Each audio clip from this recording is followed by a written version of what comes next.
بسم اللہ الرحمن الرحیم۔ اللہ کے نام سے شروع جو بڑا مہربان اور نہایت رحم والا ہے۔ اسلامک وزڈم ڈیپتھ کے تمام معزز دیکھنے اور سننے والوں کو السلام علیکم۔ معزز دوستو، قوم سمود وہ قوم تھی جس نے حضرت صالح علیہ السلام سے مطالبہ کیا تھا کہ اگر آپ نبی ہیں تو پہاڑ سے ایک اونٹنی برآمد کریں جو ہمارے سامنے بچہ دے اور دودھ بھی پلائے۔ آج کی زیر نظر ویڈیو میں ہم آپ کو حضرت صالح علیہ السلام اور ان کی قوم کے حوالے سے عام معلومات فراہم کرنے کی کوشش کریں گے۔ تو آئیے آج کے دلچسپ اسلامی موضوع کا آغاز کرتے ہیں۔ معزز دوستو، حضرت صالح علیہ السلام سام بن نوح کے بیٹے ارم کی اولاد میں سے تھے۔ حضرت صالح علیہ السلام جس قوم کی طرف مبعوث کیے گئے وہ قوم سمود کہلاتی ہے اور حجاز اور شام کے مابین عربوں کی مشہور تجارتی شہرہ پر واقع وادی قرہ میں آباد تھی۔ یہ شاہراہ یمن سے بحر احمر کے ساحل کے ساتھ خلیج عقبہ کے کنارے سے نکل کر شام کو جاتی ہے۔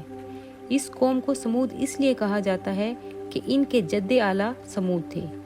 یہ قوم سام اقوام کی ایک شاخ ہے اور قوم عاد ہی کا بقیہ گروہ جو کہ عاد اولیٰ کی ہلاکت کے وقت حضرت ہود علیہ السلام کے ساتھ بچ گئے تھے، یہی لوگ عاد ثانیہ کے نام سے مشہور ہوئے۔ تاریخ کتب میں آیا ہے کہ قوم سمود نہایت طاقتور تھی۔ لوگ طویل العمر تھے، فن سنگ تراشی اور تعمیرات کے ماہر تھے۔ یہ لوگ پہاڑوں کو کاٹ کر اس میں نہایت مہارت سے مکان بناتے تھے۔ قرآن کریم کی سورہ فجر میں ان کی صلاحیت کا تذکرہ ملتا ہے۔ ان کی بنائی ہوئی بستیوں کے کھنڈرات شام اور حجاز کے درمیان آج بھی پائے جاتے ہیں۔ آثار قدیمہ کے ماہرین کی تحقیق کے دوران وہاں ایک ایسا مکان بھی ملا جسے شاہی حویلی کہا جا سکتا ہے۔ اس میں متعدد کمرے تھے اور ایک بڑا حوض تھا اور یہ پوری عمارت پہاڑ کو کاٹ کر بنائی گئی تھی۔ ان کھنڈرات کا تذکرہ عرب کے مشہور مورخ مسعودی نے بھی کیا ہے۔ یہ قوم حضرت ابراہیم علیہ السلام کی بعثت سے پہلے گزری ہے۔ ناظرین گرامی، قوم سمود بھی اپنے آباء و اجداد کی طرح بت پرست تھی اور شرک میں مبتلا تھی۔ اس لیے اللہ تعالیٰ نے ان کی ہدایت اور رہنمائی کے لیے انہی میں سے ایک برگزیدہ ہستی حضرت صالح علیہ السلام کو اپنا پیغمبر بنا کر بھیجا تاکہ آپ اس گمراہ قوم کی رہنمائی کریں اور انہیں اس بات کی طرف متوجہ کریں کہ یہ کائنات کی ہر شے خدا کی توحید اور یکتائی پر شاہد ہے اور یقینی دلائل کے ساتھ ان کے گمراہ کن عقائد کو باطل ثابت کرے اور بتائیں کہ پرستش اور عبادت کے لائق ہستی وہ ہے جس نے تمام کائنات کو تخلیق کیا ہے۔ حضرت صالح علیہ السلام نے پیغمبروں کی سنت کے مطابق ہدایت و تبلیغ شروع کر دی اور لوگوں نے اپنے آباء و اجداد کا شیوہ اختیار کر لیا۔ حضرت صالح علیہ السلام کو جھٹلایا گیا اور تمسخر اڑایا گیا۔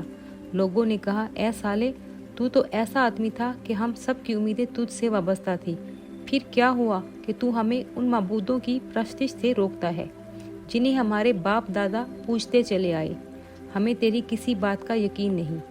حضرت صالح علیہ السلام انہیں بار بار سمجھاتے اور نصیحت فرماتے رہے مگر قوم اپنی ہٹ دھرمی پر قائم رہی۔ لوگوں کا بغض و انا بڑھتا رہا اور انہوں نے آپ کی شدید مخالفت شروع کر دی۔ البتہ ایک مختصر جماعت نے آپ کی دعوت کو قبول کیا اور چند لوگ ایمان لے آئے۔ قوم سمود کے افراد نہایت آسودہ حال تھے۔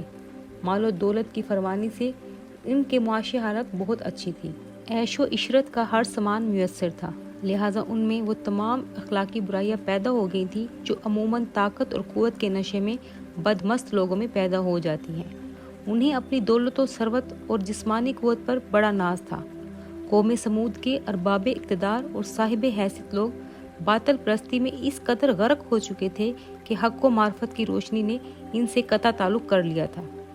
اہل باطل حضرت صالح علیہ السلام کی تبلیغ کے جواب میں کہتے، اے صالح، اگر ہم پسندیدہ طریقے پر نہیں اور ہمارے معبود باطل ہیں تو آج ہم کو یہ دھن دولت، سرسبز و شاداب باغات، سامان آسائش کی فراوانی اور بلند اور عالی شان محلات حاصل نہ ہوتے۔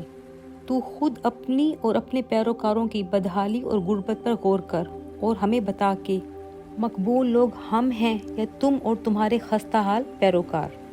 اسلامک وزڈم ڈیپتھ کے معزز دوستو، قوم کی اس گستاخانہ طرز کلام کے جواب میں حضرت صالح علیہ السلام نے فرمایا کہ تم اپنی خوشحالی اور عیش و سمانی پر تکبر نہ کرو۔ وسائل کی یہ فراوانی تمہارے زور و بازو کا نتیجہ نہیں ہے، نہ ہی ان وسائل کی فراہمی کو ہمیشہ برقرار رکھنا تمہارے اختیار میں ہے۔ یہ نعمتیں جو تمہیں حاصل ہیں، اسی رحیم و کریم ذات کی عطا کردہ ہے جو تمہارا اور کائنات کی ہر شے کا خالق و مالک ہے۔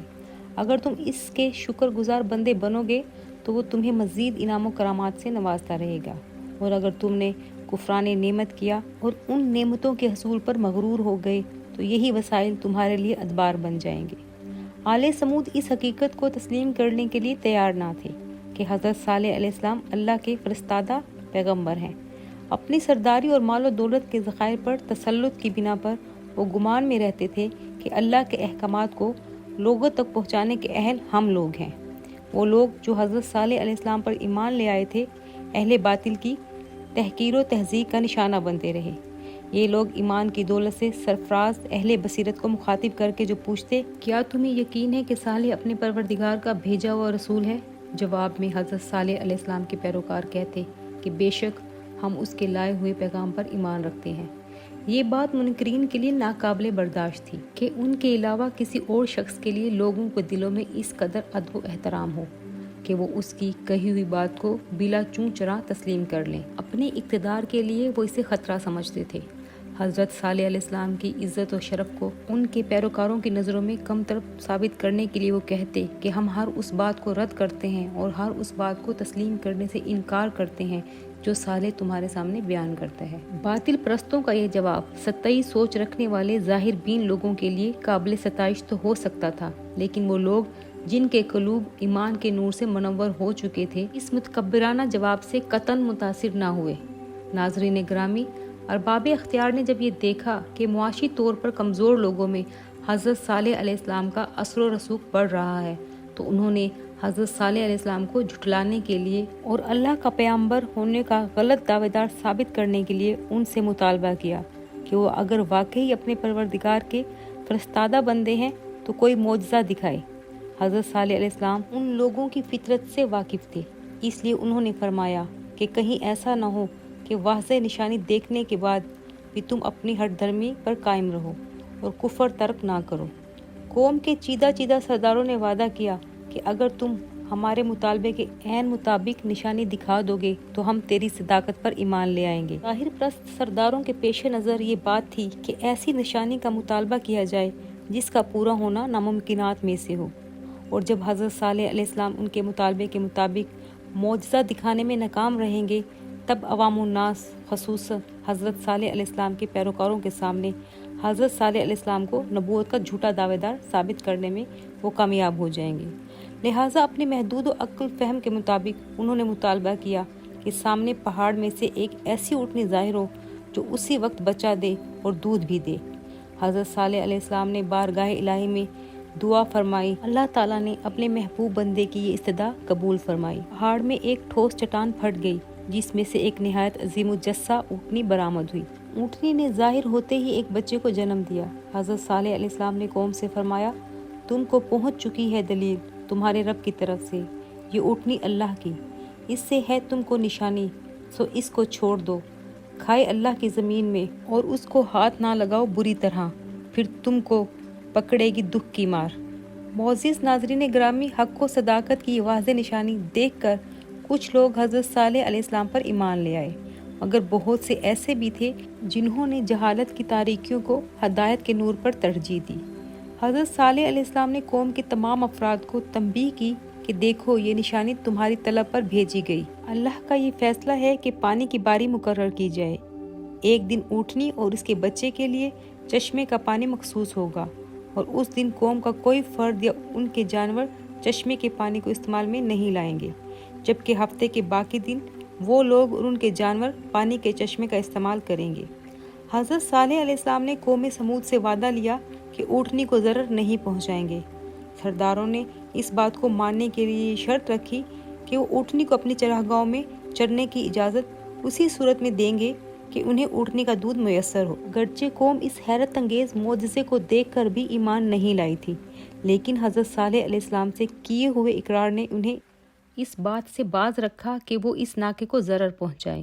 چنانچہ یہ معمول بن گیا، اونٹنی اور اس کا بچہ ایک روز چشمے کا پانی استعمال کرتے اور اس روز کسی اور کو چشمے کا پانی استعمال کرنے کی اجازت نہیں تھی۔ قوم اونٹنی کا دودھ اپنے استعمال میں لاتی اور اس کے بدلے اونٹنی اپنے بچے سمیت بلا روک ٹوک چراگاہوں میں چرتی رہتی۔ آل سمود زور آور قوم تھی، اگرچہ وہ لوگ اپنے وعدے پر قائم تھے، لیکن حضرت صالح علیہ السلام کی تبلیغ کے حق انہیں کھٹکتی رہتی۔ حضرت صالح علیہ السلام سے تو وہ پہلے ہی نالاں اور بیزار تھے، اب اونٹنی اور اس کے بچے کی وجہ سے ان پر پانی کے استعمال پر 1 روز کی پابندی بھی لگ گئی تھی۔ یہ بات ان کے لیے قابل برداشت نہ تھی، سو انہوں نے آپس میں صلاح مشورہ کر کے اونٹنی کو کاٹ ڈالنے کا منصوبہ بنایا اور اس ناپاک منصوبے پر عمل درآمد کرنے کے لیے چند افراد کو آمادہ کر لیا۔ ناظرین گرامی، ایک روز جب کہ اونٹنی اپنے بچے کے ہمراہ چراگاہ میں گھاس چر رہی تھی، انہوں نے موقع پا کر اس کو مار ڈالا۔ وہ جب اونٹنی کو زیر کرنے میں مصروف تھے، تب اونٹنی کا بچہ وہاں سے بھاگ نکلا۔ چند ایک نے اس کا پیچھا کیا، لیکن وہ ان کی دسترس سے باہر رہا اور پہاڑ پر چڑھ کر کربناک آواز میں چلانے لگا۔ روایت میں ہے کہ بچہ اسی پتھر میں داخل ہو گیا جس پتھر سے اونٹنی باہر نکلی تھی۔ حضرت صالح علیہ السلام کو جب اس واقعہ کا علم ہوا تو انہیں بے حد افسوس ہوا۔ انہوں نے نافرمان قوم کو مخاطب کر کے کہا کہ تم لوگ اپنے وعدے سے پھر گئے، غصے اور انتقام کے جذبے نے تمہیں اندھا کر دیا ہے، تم لوگوں نے اللہ تعالیٰ کے صریح حکم کی خلاف ورزی کی ہے، اب اپنے کیے کی سزا بھگتو، اللہ کا عذاب نافرمانوں پر نازل ہو کر رہے گا۔ شک و وشواس میں مبتلا قوم سمود نے حضرت صالح علیہ السلام سے پوچھا، تیرے پروردگار کا عذاب کب آئے گا؟ حضرت صالح علیہ السلام نے جواب میں انہیں 3 دن کا وقت بتایا۔ 3 دن کے بعد بجلی کی چمک اور کڑک کا عذاب آل سمود پر نازل ہوا۔ سوائے حضرت صالح علیہ السلام اور ان پر ایمان لانے والے افراد کے، پوری قوم ہلاک اور تباہ و برباد ہو گئی۔ عذاب الہی سے بچ جانے والے یہی لوگ سمود ثانیہ کہلاتے ہیں۔ سورہ ہود میں گم کردہ راہ اور نافرمان قوم سمود پر نازل ہونے والے عذاب کا تذکرہ اس طرح ہے، اور پکڑا ان ظالموں کو چنگھاڑ نے، پھر صبح کو رہ گئے اپنے گھروں میں اوندھے پڑے، جیسے کبھی رہے نہ تھے ان میں۔ سن لو سمود منکر ہوئے اپنے رب سے، سن لو پکار پھٹکار ہے سمود کو۔ حضرت صالح علیہ السلام نے حزن و ملال کے ساتھ ہلاک شدگان کو مخاطب کر کے فرمایا، اے قوم، بلا شبہ میں نے اپنے پروردگار کا پیغام تم تک پہنچایا اور تم کو نصیحت کی، لیکن تم تو نصیحت کرنے والوں کو دوست ہی نہیں رکھتے۔ معزز دوستو، حضرت صالح علیہ السلام کی قبر کے حوالے سے کہا جاتا ہے کہ ان کی قبر عوان کے علاقے سلالہ کے مقام پر موجود ہے، اور یہ مقام سلالہ سے 160 کلومیٹر دور ہے۔ معزز دوستو، ہمیں پوری امید ہے کہ آج کی ویڈیو بھی آپ کو بے حد پسند آئی ہوگی۔ ویڈیو پسند آنے کی صورت میں اسے دوستوں کے ساتھ شیئر کیجیے اور کومنٹ باکس میں ہمیں اپنی قیمتی تجاویز سے ضرور آگاہ رکھیے گا۔ آج کی ویڈیو میں بس اتنا ہی، اگلی ویڈیو تک اللہ نگہبان۔